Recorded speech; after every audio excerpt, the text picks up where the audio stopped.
रूस के साथ जंग लड़ रहे यूक्रेन की कई महीनों से की जा रही मांग आखिरकार पूरी हो गई है। अमेरिका और उसके सहयोगी देशों ने यूक्रेन को सैन्य मदद देने का सिलसिला जारी रखा है। इस कड़ी में जल्दी ही रूस यूक्रेन युद्ध में अब F-16 फाइटर जेट की गूंज सुनाई देगी। जी हां, बात हो रही है अमेरिका के सबसे लेटेस्ट और सबसे घातक F-16 लड़ाकू विमान की, जिसकी पहली खेप यूक्रेन पहुंच गई है। लिथुआनिया के विदेश मंत्री और एक अमेरिकी अधिकारी ने इसकी पुष्टि की है। मीडिया रिपोर्ट्स की माने तो यूक्रेन को नीदरलैंड से 6 F-16 लड़ाकू विमान मिल गए हैं। दरअसल यूक्रेन की महीनों की मांग के बाद रूसी मिसाइल अटैक के हमले से निपटने के लिए उसे F-16 लड़ाकू विमान मिला।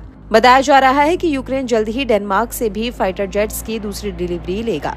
बता दें कि डेनमार्क ने 19, नीदरलैंड ने 24 जबकि नॉर्वे ने 6 F-16 लड़ाकू विमान यूक्रेन को देने का फैसला किया है। खास बात है कि अब तक यूक्रेन की वायुसेना ने इस पर चुप्पी साध रखी है। हालांकि ये भी साफ नहीं हुआ है कि क्या यूक्रेनी पायलट तुरंत इन लड़ाकू विमानों का इस्तेमाल कर पाएंगे। खास बात है कि अमेरिकी यूक्रेनी पायलटों को F-16 जेट उड़ाने की ट्रेनिंग दे रहा है। पायलट्स के पहले बैच को ट्रेनिंग भी दी जा चुकी है। आइए जान लेते हैं F-16 लड़ाकू विमान की खास बातें। F-16 की गिनती दुनिया के सबसे भरोसेमंद और सुरक्षित लड़ाकू विमानों में होती है। इसकी लंबाई 15 मीटर, चौड़ाई 9.45 मीटर और ऊंचाई 5 मीटर है। ये 15,235 किलोमीटर की ऊंचाई तक उड़ान भर सकता है। इसका वजन 9.2 टन है और ये एक बार में 21.7 टन वजन लेकर उड़ सकता है। इसकी रेंज 4,200 किलोमीटर है। ये 2,145 किलोमीटर प्रति घंटे की रफ्तार से उड़ सकता है। F-16 सिंगल इंजन वाला मल्टी रोल लड़ाकू विमान है, यानी ये किसी भी तरह के ऑपरेशन में काम कर सकता है। ये चौथी जनरेशन का लड़ाकू विमान है। इसमें हवा से हवा और हवा से जमीन में मार करने वाली मिसाइलों को तैनात किया जा सकता है। इसमें लगने वाली मिसाइलों की रेंज 100 किलोमीटर है। ये 20 मिलीमीटर तोप से लैस है। ये बम, रॉकेट और मिसाइल ले जा सकता है। हाल ही में यूक्रेनी राष्ट्रपति ने अपनी हवाई सुरक्षा के लिए पश्चिमी सहयोगी देशों से भारी मात्रा में मदद की गुहार लगाई है। जेलेंस्की ने कहा कि रूस के हवाई बेड़े के मुकाबले यूक्रेन के पास संख्या बहुत कम है।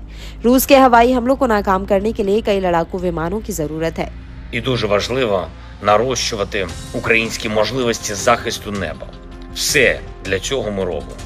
І зараз, якщо вже може досягатися такий вагомий результат у захисті від шахедів, то це очевидний доказ, ми можемо бути сильніші і в захисті від ракет, і в захисті від російської військової авіації. Все залежить від зброї в руках наших воїнів. Потрібні надійні системи ППО, потрібна достатня далекобійність нашої зброї. Російський терор має програвати щоразу, коли окупант намагається зламати життя в Україні. Будемо і надалі працювати з нашими партнерами, переконувати, шукати у світі і постачати в Україну те, що необхідно для нашого захисту.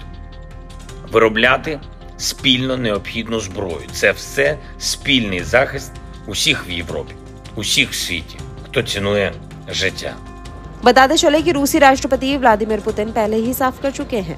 IN यूक्रेन को F-16 जैसे नए हथियारों की डिलीवरी से भी युद्ध के हालात कुछ खास नहीं बदलेंगे, बल्कि हालात और पेचीदा खतरनाक हो जाएंगे। अगर यूक्रेन ऑपरेट करता है तो ये लड़ाकू विमान भी पश्चिमी देशों के बाकी हथियारों की तरह जल जाएंगे। ऐसे में ये देखना काफी अहम रहेगा कि यूक्रेनी सेना F-16 लड़ाकू विमान का किस तरह से इस्तेमाल करती है।